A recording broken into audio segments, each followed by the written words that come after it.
All right, so we're right on time.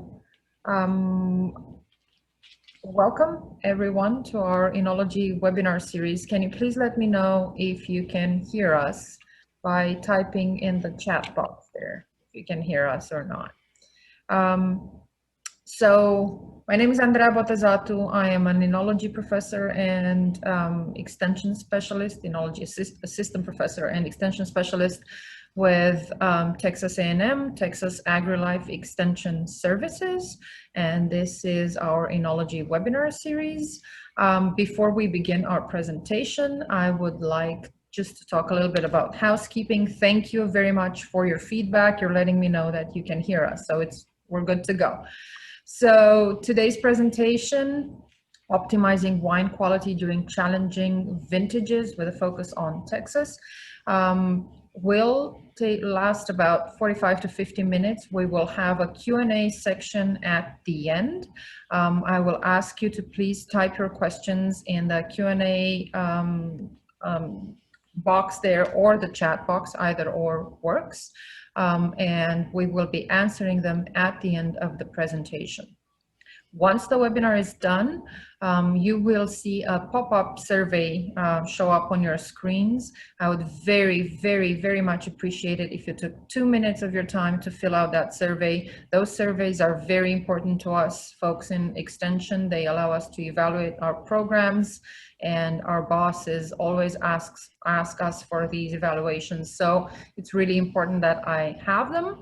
So I would really, really appreciate 2 minutes of your time to answer those surveys at the end. And please feel free to make any comments, suggestions that you might have for future programming, suggestions for improvement. They're all welcome, and I'm happy to hear them. So I think that's it. Again, today's presentation is optimizing wine quality during challenging vintages with a focus on Texas, because I'm Texas-based, but many of these strategies apply everywhere, really, all over the world. Our presenter today is a dear friend of our program, Miss Denise Gardner of Denise Gardner Winemaking. Denise, please take it away. Thank you so much, Andrea. Really appreciate it. Thank you all for having me here. And yes, as Andrea said, that while the focus is on Texas, and I've highlighted a few different components right in the very beginning that Texas could experience, different regions in Texas could experience, these are strategies that can be used in the winery regardless of your location, as I'm sure you'll find through the duration of the presentation. Go ahead and talk a little bit about vintage issues. So when we're talking about vintage issues, the things that I am looking at, or the things that I am considering from a viticultural standpoint, include things like excessively cool, cloudy days that surround the harvest season specifically, an excessive amount of precipitation or ongoing humidity that can affect the harvest season. Any general cold temperatures, if we don't meet those warmer, dry periods of time during harvest to allow for even ripening, those could be issues. Any insect and pest damage, which ultimately leads to spoilage in the vineyard, is considered an issue. Late spring and early frost, hail and wind damage, and then unusually cold dormant seasons. These are all things that I include in some of the vintage variation that we experience that can contribute to not only problems with the grapes themselves, but then translate into problems with the wine. And if we pull those problems just a little bit, oops, little technical difficulty there, sorry about that. If we pull those problems aside and start to section them off, we can talk about how these different groupings end up affecting the wine. So for example, this first grouping here, the excessively cool, cloudy days, the excessive precipitation, the general cold temperatures. I'm sorry, did I lose you guys? No, I can hear you. I just can't see you anymore, but I can see the presentation. Oh, is it there? Yes, yes, it is. Okay, I'm sorry. My screens all just went blank. Okay, I'll try to pick it back up. So this first grouping, I have a feeling that was from the construction in the background, so I apologize if you hear that. This first grouping here is the excessively cool, cloudy days, the excessive precipitation, the general cold temperatures, and the insect and pest damage can ultimately lead to rots, as you see on the right-hand side of the screen. Now, many West Coast supply companies focus on rots like botrytis, which may or may not be present during harvest years like this. But I think it's important to note that there are other rots as well that can contribute to challenges or problems in the wine from a chemistry perspective, microbiological perspective, and then also from an aroma and flavor perspective. Some of these rots include, but of course it's not limited to, things like downy, powdery mildew, black rot, and then even things like sour rot. Insect and pest damage I like to add to this group because those insects can they break open the grape berries, and that breakage in the berry exterior ends up leading towards the degradation of that exterior coating, and that degradation ultimately ends up allowing for the formation and proliferation of different diseases, rots, and microorganisms that can ultimately affect the grape berries. So as we saw on one of the previous slides, sour rot is actually notorious for this. When you get sour rot in the vineyard, there's usually just a plethora of microorganisms, but then also some additional insect and pest damage that you can see continues to proliferate the disease through the vineyard. The second winemaking quality issue, my goodness, I am just having all sorts of difficulties. Andrea, are you still there? I am. I can see. Okay. I think your slideshow is Frozen. frozen, so take a minute. Give me 1 second. Slowly. I'm so sorry. Oh, don't stress about it.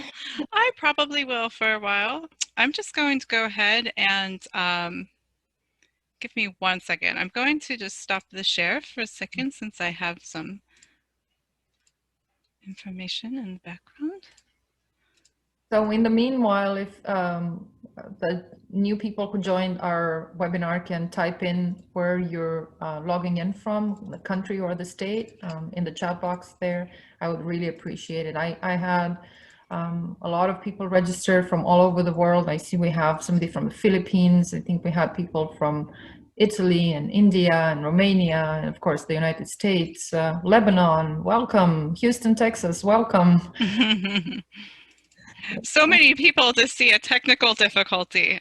Episode. I'm sure everybody's, you know, we've been going through so much.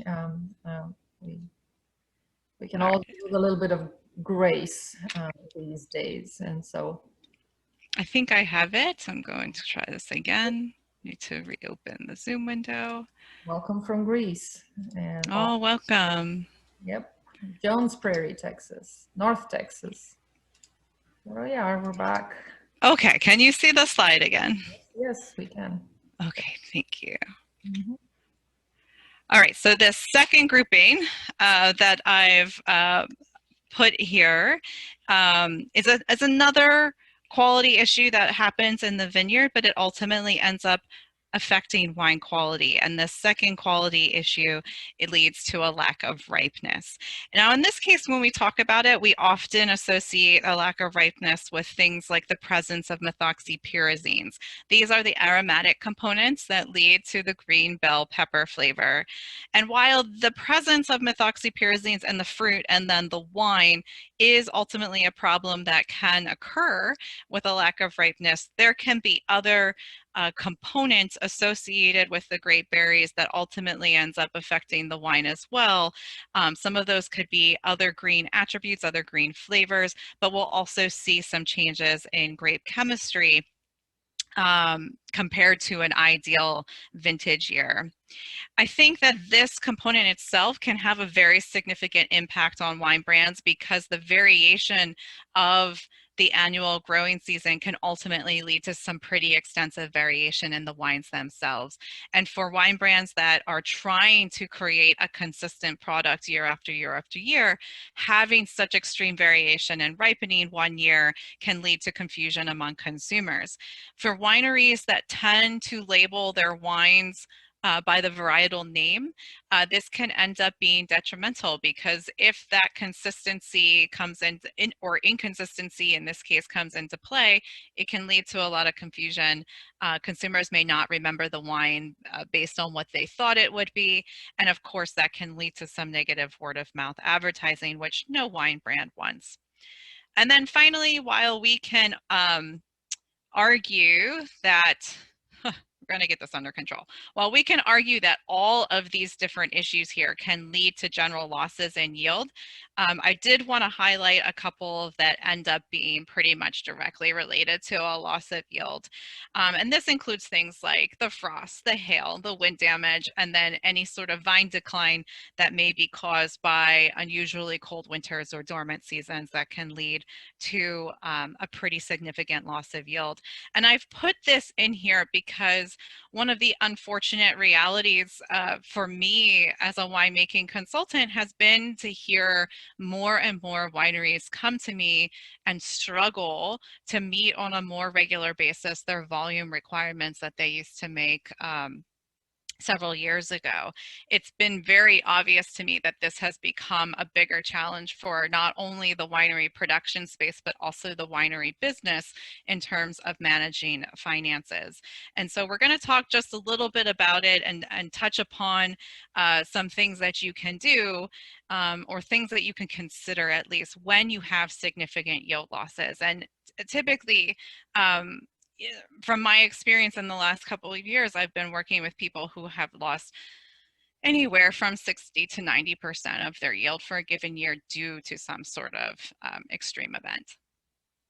Now, while I'm talking about all of these different issues here, I do just want to take a brief moment and separate them out from what I consider to be the technical wine flaws. The technical wine flaws, for me, by definition, they're always going to be related to a specific impact compound that's an aromatic or flavorful chemical component of the wine, and it has a very characteristic aroma and flavor. Its presence in the wine at a specific concentration will provide this characteristic aroma and flavor. Regardless of the type of wine, they can be found in numerous types of wine.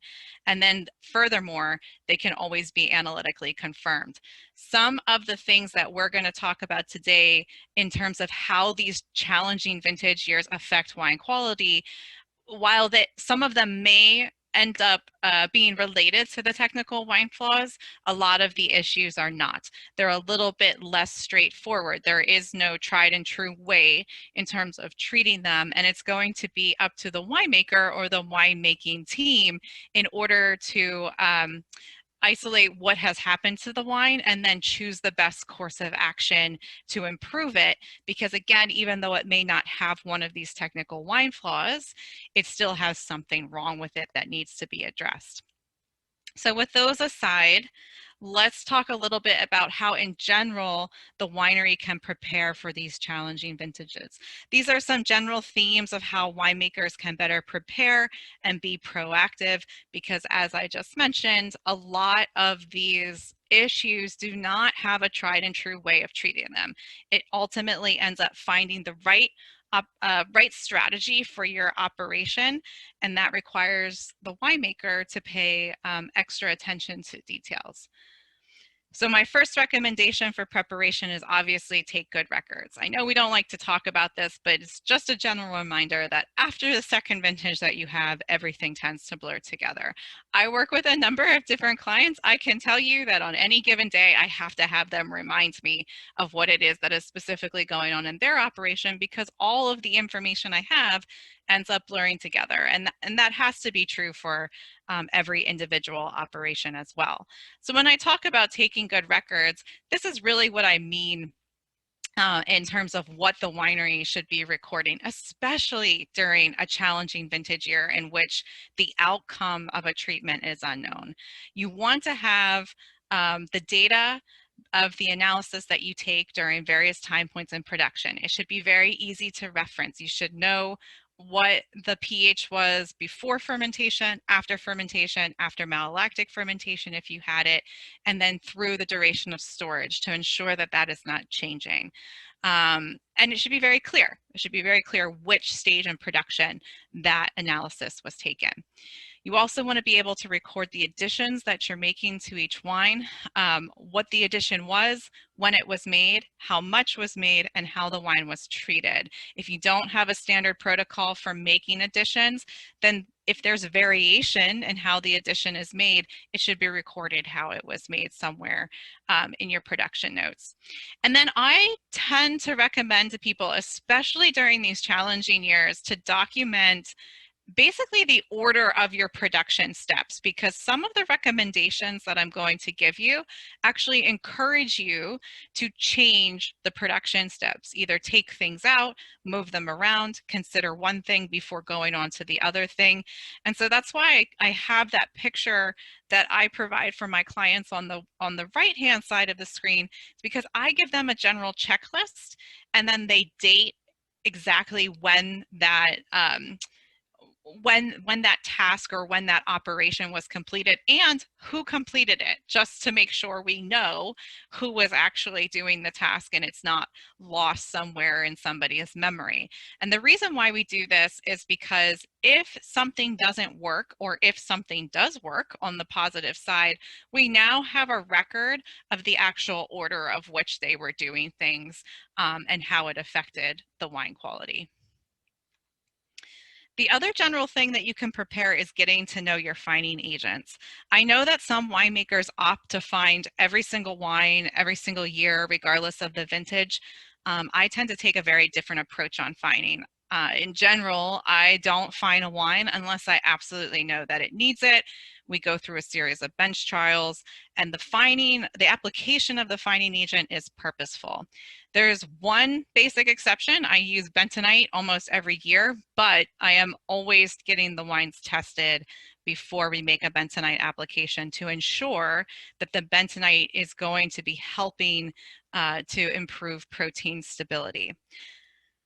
I take this approach because fining agents are tools. They can be incredibly useful to the winemaker when something needs removed from the wine, or if we need to alter the chemistry or the equilibrium of something somewhere during production. If we're always just applying a fining agent, that line of how the fining agents are working gets a little bit muddied. So some basic fining agents to know: you have bentonite for protein stability. Like I said, I think most of us are using that almost every year, and I definitely recommend testing your wine before applying it. Sometimes you will see bentonite in fining agent mixtures, and usually its addition is added to help compact the other fining agents in there as they settle to the bottom of the tank. You also have carbon, both the deodorizing and decoloring form. You have caseinate, which helps remove phenolics, gelatin, which helps remove phenolics or tannins. Isinglass is a clarifying agent. It does have some other potential side activities, but I would always say do bench trials before you apply this. There's PVI, PVP. This fining agent helps remove heavy metals. That can be a really big tool in years that you have a lot of rot if you've been doing a lot of spraying. So that's just something to keep in the back of your mind. PVPP helps remove phenolics, browning agent. And then for all of these things, there tends to be vegan alternatives available on the market now. Now, how well those things work compared to the original fining agent is going to differ based on the fining agent itself and from where you're purchasing it from and based on the wine chemistry. So for all of these things, before you would apply them, obviously do some bench trials first. The other thing to become familiar with are wine additives. Again, these are another winemaker tool. They allow the winemaker to add something to the wine if it's not there naturally for that given vintage year. And so I look at these additives as ways that you can improve consistency, especially during those vintage years in which you need to. This includes things like tannins. It's going to include the oak alternatives or the adjuncts, the polysaccharides, inactivated yeast products, and manoproteins. They can all help contribute to mouthfeel, the gums, Your coloring agents, if you have a year in which your red wines aren't maintaining your typical requirement for color, coloring agents are there as a winemaking tool. Acidifying and deacidification agents, we're going to talk a little bit about that during the unripening section. Sweeteners, in terms of when you need either to add sugar to increase Brix or also just to sweeten the wine. Your stabilizers, and then of course your preservatives. So I, again, approach these as tools for the winemaker to become familiar with. They're not miracle cures, they're just tools to help tweak the wine here and there. In addition to using these various fining agents and additives, it's also important that the wine processing can fundamentally change how the wine tastes. So throughout the duration of some of these recommendations, we're going to cover the harvest period specifically, but even in the later stages of time through the wine's production, sometimes eliminating certain production operations or again changing their order can also have a pretty profound effect on wine quality. So this is really my plea to winemakers to move away from routine operational practices and instead think about the wine in terms of how it's being treated and what your end goal is, and then think about how the production influences the what it is that you want at the end of by the time it gets to bottle. If you have challenges doing that, then there's people out there that can help reorganize or at least provide some suggestions for what you can do with that wine in a given year. With those things in mind, let's address how we would change wine, how we would address the wine in order to maintain quality during specific challenges of the vintage year. So these are the three main issues that I highlighted in the beginning of the presentation. These are the three big things that we're worried about in terms of how a challenging vintage can affect the wine. And when it comes to addressing the wine specifically, there's two places in which the winemaker can have an influence on wine quality. I break that up between harvest and then later processing considerations, basically anything after fermentation or malolactic fermentation is completed. For the duration of time, we're going to focus on first talking about the presence of rots, and then focus on just looking at the harvest decisions for today, because as you're going to find, there's a lot of different options that you can use during these challenges, during harvest specifically, that have a pretty impactful way of affecting wine quality right from the get-go. So I'm hoping that these choices will allow you to basically get the wine on the best foot forward so that you can address things later on in production as they appear. I do also want to mention that I'm going to give you a fairly long list of different things that you can do. I have no expectation in my mind that you would end up implementing all of those suggestions. I'm providing you as the winery with different options that you can use. And then based on the limitations of your own production facility, you should be able to select those things that you could apply during a given challenging vintage. And of course, the other thing I will try to provide you is which of these different options I think are the most effective or the most impactful for the problem at hand. So let's start with that, with the rots. To understand some of the production operations that we may end up wanting to change, when we have a pretty high prevalence of rot for a given vintage year, let's first look at how the rot generally changes our grape chemistry and microbiology. Obviously, during an ideal vintage year, you end up with grapes that look like this. During a rotted vintage year, you can end up with grapes that look like this. Not nearly as appealing, obviously, two very different products. When it comes to treating this in the winery, there's several different strategies we have to consider. The first is that we want to try to minimize the extraction of the rot byproducts. These are things that the rot is putting into the juice or putting into the wine, or things that go into the juice that get carried over to the wine that we probably don't want in the wine because it wouldn't always be there if it had been an ideal vintage. The other strategy that we need to consider as a winemaker is minimizing the carryover of the rot itself, right? Minimizing the microflora, trying to keep any foreign microflora, microorganisms out of the wine as best we can. And then the other strategy, the last strategy that we want to try to do is optimize the varietal characters of the grape variety itself. So with those three strategies in mind, let's talk about some specific options in terms of how we can address that in the winery. Again, we're going to focus on harvest, and the first one we're going to talk about, which probably seems pretty obvious, but commonly gets forgotten, is just simply picking decisions. So this is something that I experience quite a bit in my consulting career, is that depending on the experience of the winemaker itself, actually picking a time when is right to pick the grapes can be very challenging, especially if they don't have years and years of experience with very extreme rot years. And so I always like to challenge winemakers to think from a winemaking perspective. Is letting those vines hang, letting the grapes hang, is it worth the extra 1 to 2 bricks?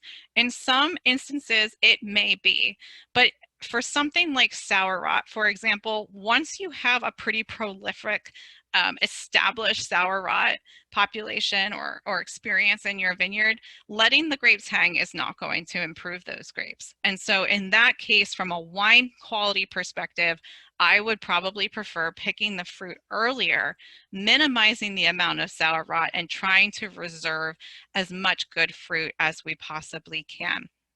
And with that component in mind, that's where sorting comes into play. This is probably one of the most impactful things that a wine brand can do when you have an extreme rot year.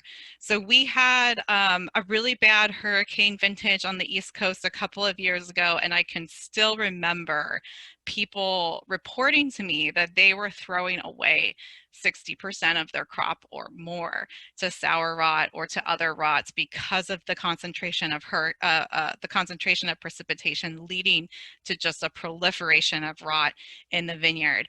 And while that sounds extreme, and it obviously is not ideal for any winery whatsoever, I completely understand the fear in hearing that, and also probably how unrealistic that may sound. What ended up happening for wineries that took such extreme sorting measures is that they were able to have a smaller volume of really good wine, commercially acceptable in some cases, beyond that in terms of quality, versus a normal allocation, a normal volume, a large volume of really bad wine.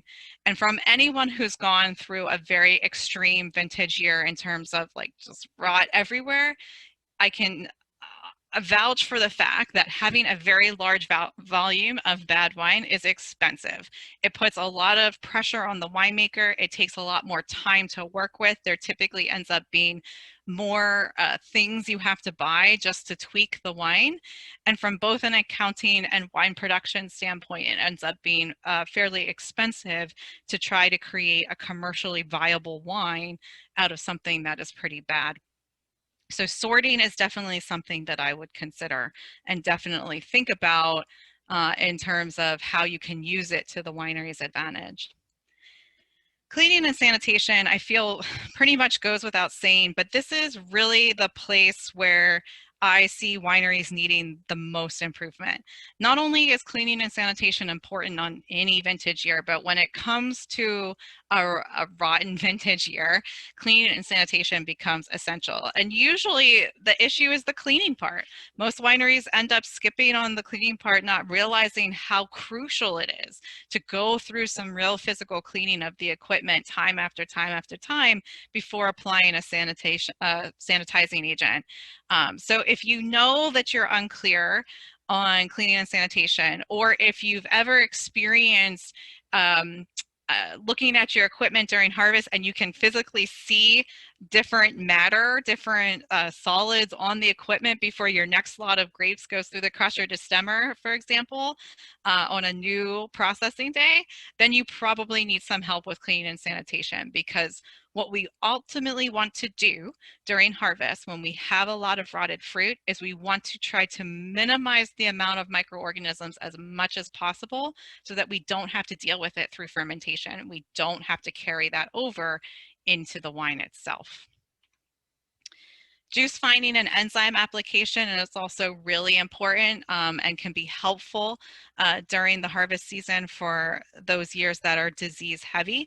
And when I talk about these, there's a few different objectives in terms of what you might want to apply to the wine. So when it comes to finding, one of the things could be protein removal.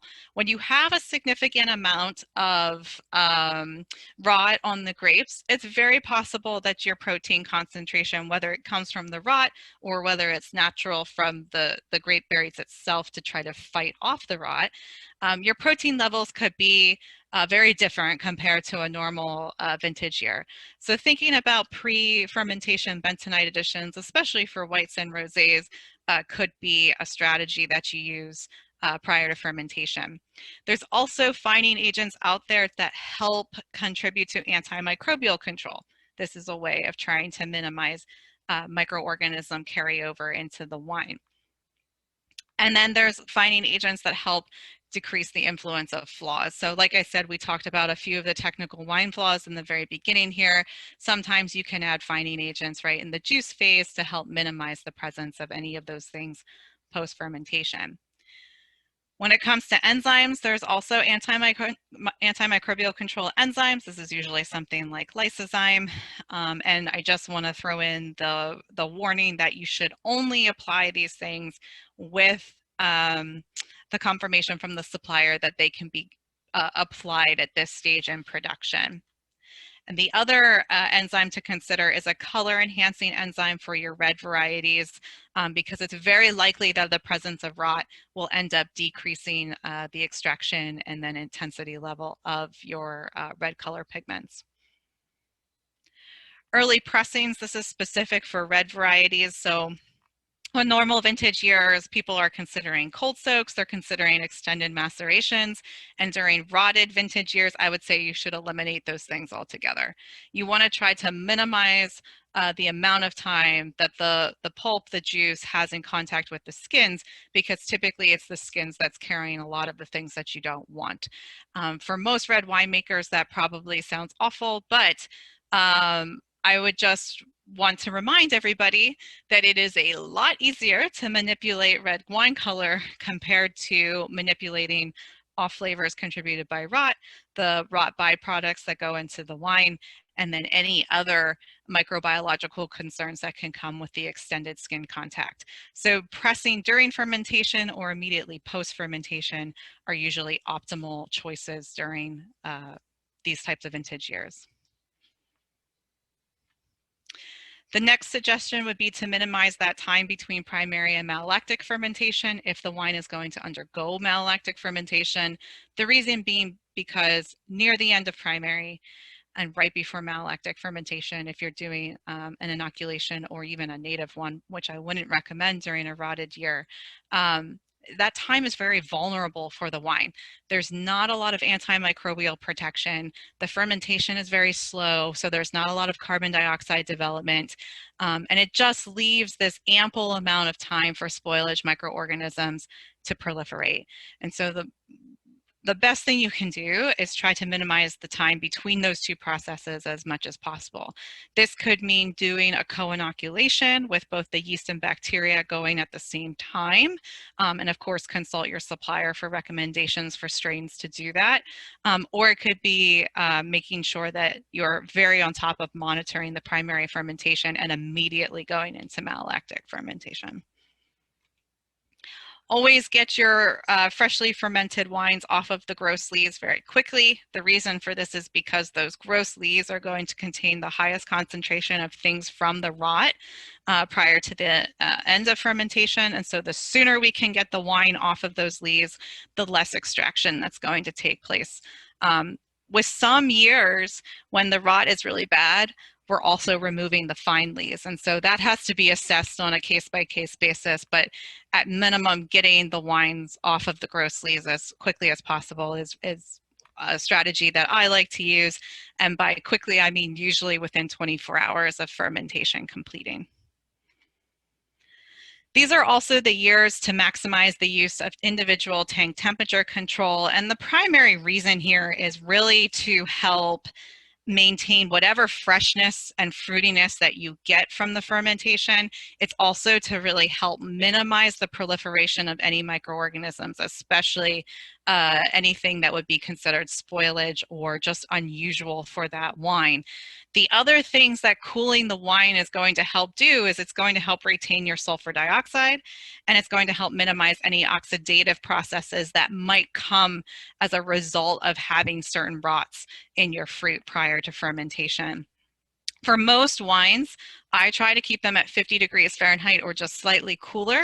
My reasoning behind that is because the 50-degree Fahrenheit temperature is like the minimum temperature where like just about one acetic acid bacteria can grow, but it's usually very, very slow at that temperature. Whereas as you increase temperature from there, you open the door for more and more spoilage microorganisms to thrive in their optimum living temperatures. So if we can decrease the temperature of the wine, we can also decrease spoilage proliferation. And then this is kind of one of those fundamentals that's kind of the crux of it all. It's really sulfur dioxide and oxygen management. This is important during any vintage year, but when it comes to a year where you have a lot of rot, a lot of disease, this is a fundamental that you cannot get wrong in the winery. If you can, I recommend the 0.85 ppm molecular level of sulfur dioxide use in whites and rosés. Sometimes the pH can be inhibitory of that, and that obviously causes a conundrum of problems. For reds, again, if you can, we're usually looking at that 0.5 ppm molecular level, keeping in mind that every single time you move the wine, that free sulfur dioxide concentration is probably going to drop. The other thing is if you have headspace, which leads to the oxygen management part, you have to be on top of blanketing your wine. And really, in my experience, the only inert gas that works for blanketing is argon. I should take that back. Carbon dioxide works too, but some of that carbon dioxide is also going to get dissolved into the wine, which can lead to spritziness and increased pressure, which is not always preferred by the winemaker or the winery. So that's rots. That's a pretty heavy topic. And like I said, there's a lot of other things that you can do for the wine to help progress it through those later stages of processing. But that's basically getting it to a point where you are starting off on a clean slate in the best possible quality of the wine that it can be in, and then move it forward through the winery. Let's switch over to a lack of grape ripeness and consider how harvest decisions can change for this series of fruit. Again, we have our ideal vintage. When we have a lack of ripeness, we're dealing with some green grapes potentially, or we're just seeing a general lack of the chemistry progressing. We're not seeing the Brix increasing. We're not seeing the acid decreasing, those sorts of things. So when it comes to a winemaking strategy in terms of how we have to think about dealing with unripe fruit, it comes down to these two things. The first is during harvest, we want to try to minimize the extraction of green or immature components as much as possible. This is really where you don't want green leaves in your fermenter if you can avoid it, because they're going to contribute to some of those green flavors that we don't want. And the second strategy is really optimizing the varietal and ripe components of the grapes themselves. So what does that translate into during harvest operations? Again, picking considerations and thinking about the wine style are going to be very important here. If you have a series of red fruit that is really underripe, I think it's fair for the winemaker to ask himself or herself, do we make this into a dry red wine? And if we do, how are we going to do that? Because at some point, if your berries are not ripening and if the season is not working to your advantage, there is going to be a point of no return. At some point, you're going to have to call the picking operation, and you're going to have to make that happen. And I've seen this happen in a few years where they're just, the weather just does not cooperate and the grapes just never get ripe, and Brix levels are low across the board regardless of variety. And so it really becomes a question of, if we let this hang, are we getting what we need out of the fruit? And if we aren't, then how can we treat the fruit to get either what it is we thought we were going to get, or redirect it into a different style of wine? And with that in mind, of course, just like in a rotted vintage year, sorting is again helpful, probably not as easy as in a rotted vintage year. It really depends on the extent of the unripe or immaturity here. But if you can do sorting, do sorting. If you can pull out green matter, pull out the green matter, because that can be helpful. It's helpful in terms of minimizing the extraction of the green components, which we're going to talk about in just a minute. Juice fining, enzyme, and additives, these are also tools for unripe fruit. The focus is a little bit different here, but you're going to see a few similarities to the rotted fruit. We're going to think a little bit about phenolic removal here with your fining agents. The reason for that is because if your fruit's not ripe, if the acid and sugar is not ripe, then it's very likely your phenolics aren't ripe as well. And so having an excess amount of unripe phenolics is probably going to lead to a higher incidence of astringency and bitterness in the wine from a sensory perspective. So doing some phenolic removal here is not necessarily a bad thing, and we can always come back later and add some phenolics exogenously to help make the mouthfeel of this wine a little bit more normal. From an enzyme perspective, you want to think about some rapid settling pectinases. The reason for this is just to minimize extraction and contact time with the juice lees. You're minimizing the possibility of green aroma and flavor carryover. And again, color enhancing enzymes, because if the phenolics aren't ripe, then it's very likely you're going to minimize, you're not going to have the extent of all of the red component, red pigment ripeness as well. And so the color can be fairly light. So those sorts of enzymes can help with that in some cases. And you may also be doing minimal contact with the skin itself, because again, you don't want to extract green components as much as possible, and that minimal extraction time also means minimizing red color carryover, or it's possible that that can happen. In terms of additives, there are things on the market, specifically looking at tannins, polysaccharides, that are available for mouthfeel adjustments pre-fermentation or during fermentation. You just have to consult your supplier on what your options are. My recommendation is just to try something. You obviously are not going to be able to compare it to anything if all of your fruit is unripe. But it can be helpful. It can create some substance which may not actually be there in the fruit if it comes in during an unripe vintage year.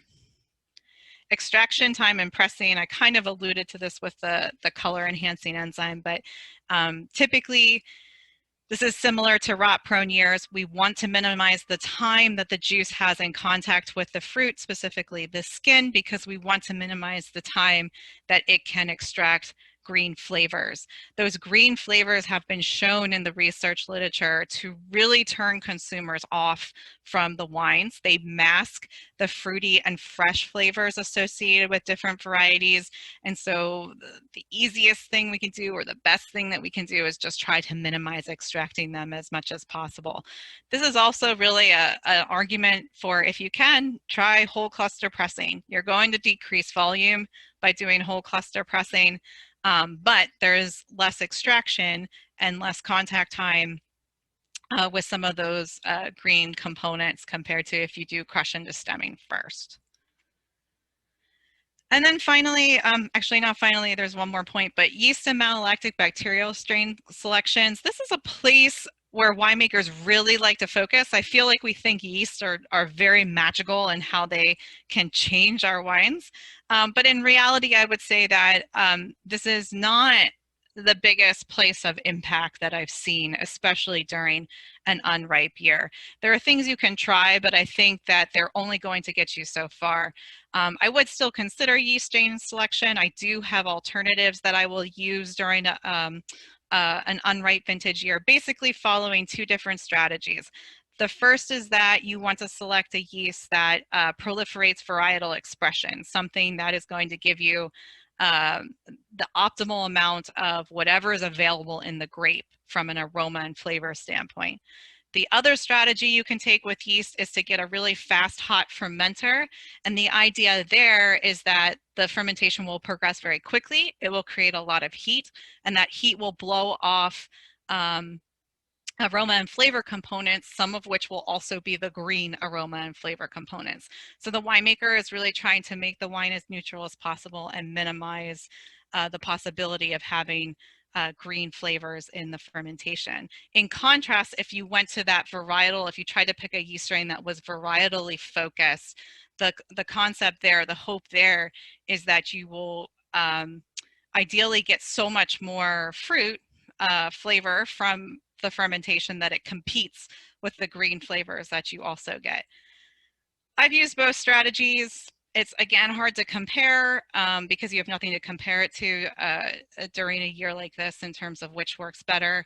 I would say that both are helpful, but it's a limited return. It's not going to be magical. It's not going to create the best wine possible just based on your yeast selection alone.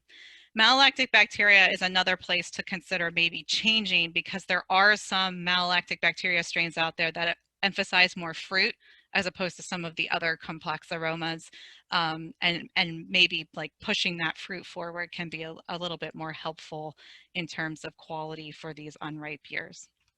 Really, the more important thing, in my opinion, is monitoring your nutrient strategies, paying attention to YAN, or yeast available nitrogen, and making sure that you treat the fermentation appropriately for its needs. I'd really like to emphasize the use of things like complex nutrients here, which can act as a substrate base to help give you more complex aromas and flavors, and again, help compete with those green attributes. So if there's a place where I think it matters more during fermentation, I do actually think it's the nutrient strategy more so than the yeast strain itself, in terms of what can help you with getting as good aroma and flavor as possible. And then finally, let's take a look at loss of yield. Again, this has been something that I just see occurring more and more frequently across the board, across the entire country. And I see it being as a really big challenge for wineries. When it comes to harvest itself, I think most wineries know that there's going to be some sort of loss of yield before harvest begins. And so what I'd encourage here is planning, sitting down and actually thinking some things through in terms of decisions for how you're going to process the fruit harvested based on your estimated yield of return for that year. And then thinking about that alone, how do you optimize the quality for whatever it is that you have? Then addressing the point of, is there a necessity to bring in more fruit and juice? Is there a necessity to bring in more fruit or juice from a financial standpoint, a business standpoint? And then is there that necessity in the winery production space standpoint? And what I mean by that is, if you are a large operation and you have lost 50% of your crop, then obviously you don't have the tank space and you don't have the equipment that is probably best to address a loss of 50% or even more.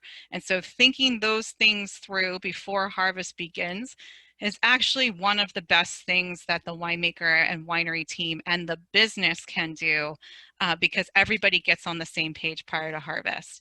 I know that it's chaotic prior to harvest, and I also know that thinking about planning just seems like you don't need to do it. But for those operations that have had a proactive plan in place, I have seen this go a lot smoother for them compared to those who just suddenly have to address it one year.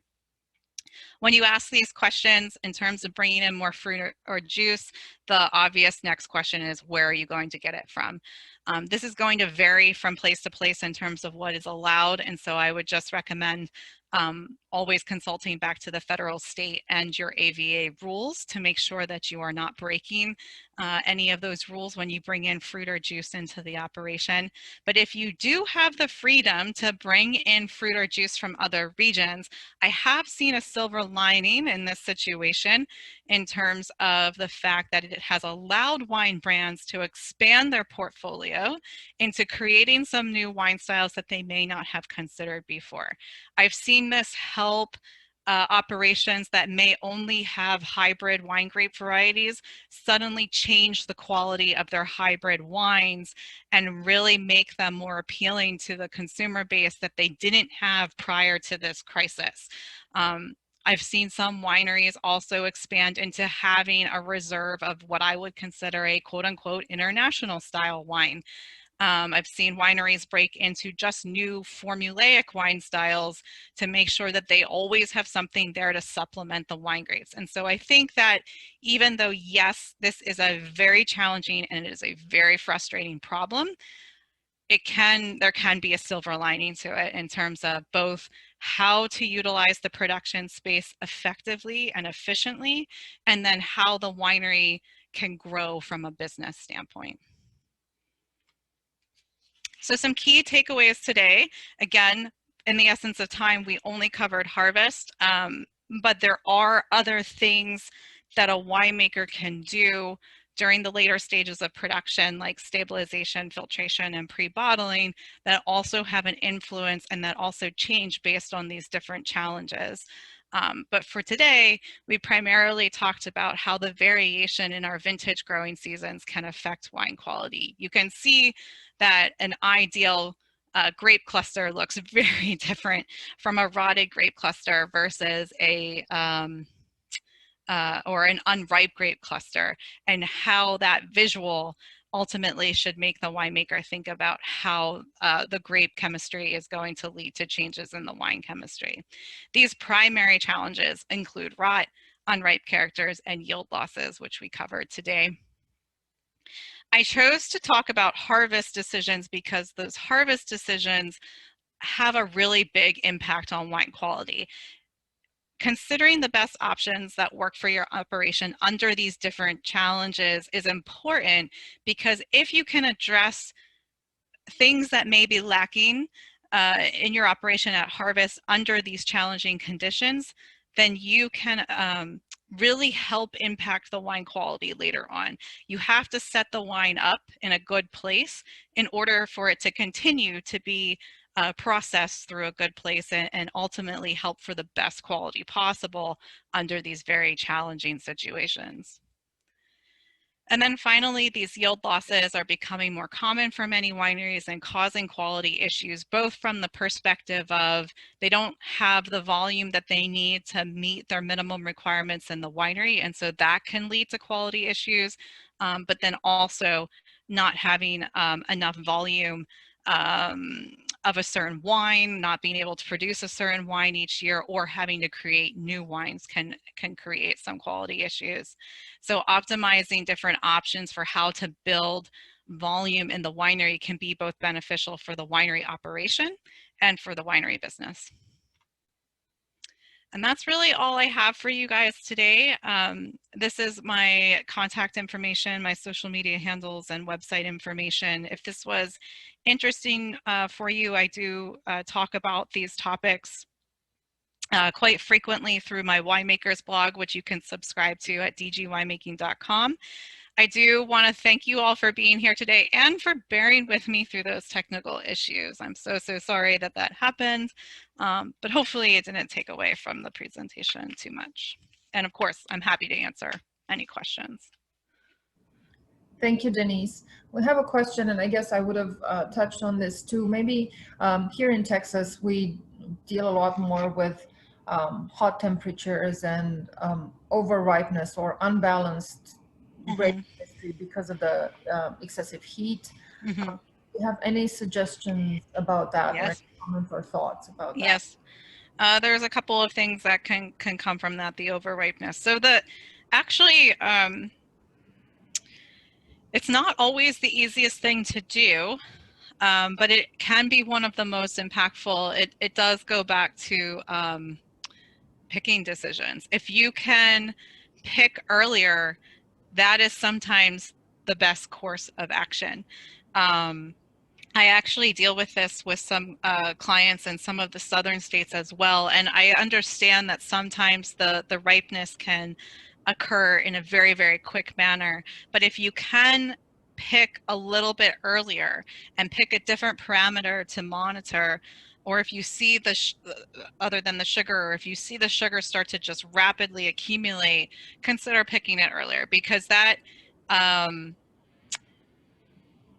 it holds the greatest amount of acid that you possibly can get at that time, and it's going to allow you to make less manipulations to the wine as it goes along through harvest. The other thing, I mean, there's always depending on what the over ripeness does, there's different strategies that you can use too.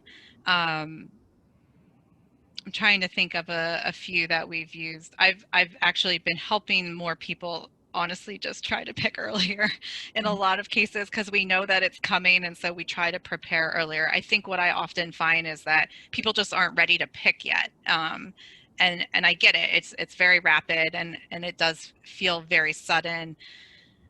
There's also blending, which is a later stage issue. If you do have things that aren't as ripe, consider doing some blending. Sometimes that doesn't occur to people. They want to do 100% of a variety.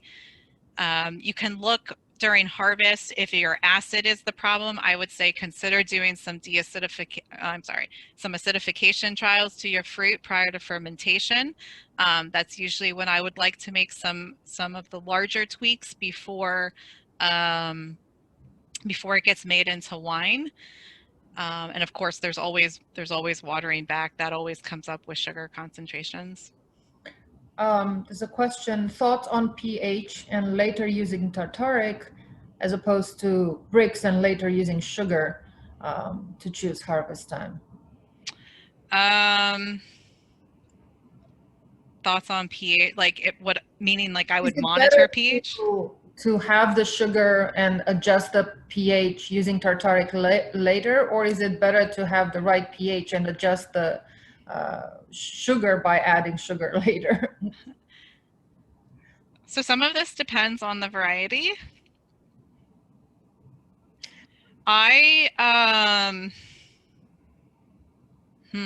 It's always easier to manipulate sugar than it is pH and acid chemistry, in my opinion. I It's very, completely agree with this, and I'm so happy you said that. yeah. It has I been my stance for quite a while now, and I try to convince winemakers here to take this approach. So I'm glad you just said that. I think I don't know what the stigma is with it. I don't, there's two stigmas in the wine industry I don't understand. The first is adding sugar prior to fermentation. Who cares?